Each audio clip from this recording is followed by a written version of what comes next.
Stackers. So as we head into the major delivery deadline this coming Friday at the COMEX, the numbers continue to look fairly concerning. Registered silver, which is the metal that's earmarked for delivery, has dropped to roughly 87 million ounces. And we're just days away from First Notice Day, which is this coming Friday, February 27th. For newer investors who may not be familiar with the term, First Notice Day means that if you don't sell or roll forward your open contracts from March into April and May, then the COMEX will know that it is time for them to deliver you your physical silver. And at that point, you're also required to pay the full market value of the silver, not just the initial margin deposit that was initially made.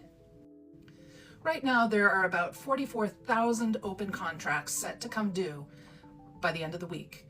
At 5,000 ounces per contract, that represents about 220 million ounces of silver.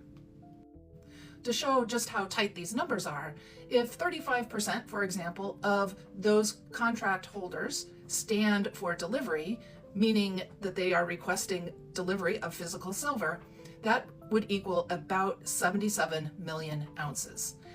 And as I just mentioned, there are only 87 million ounces available, and likely a little less than that by the end of the week.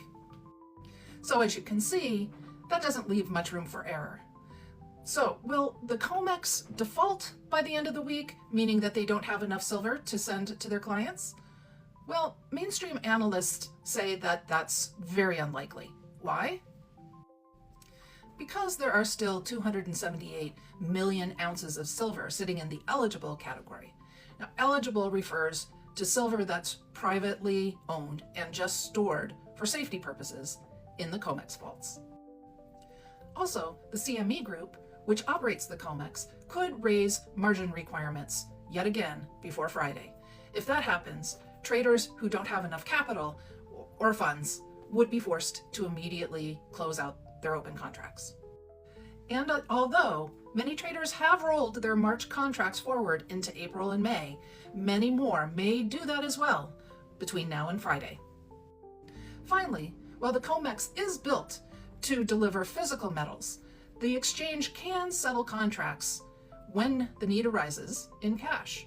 And yes, there have been reports during the past periods of market stress of investors who expected metal but instead received cash. So what happens next? I suspect, and this is completely my opinion, that only a small percentage of the open contracts will end up standing for delivery as of Friday.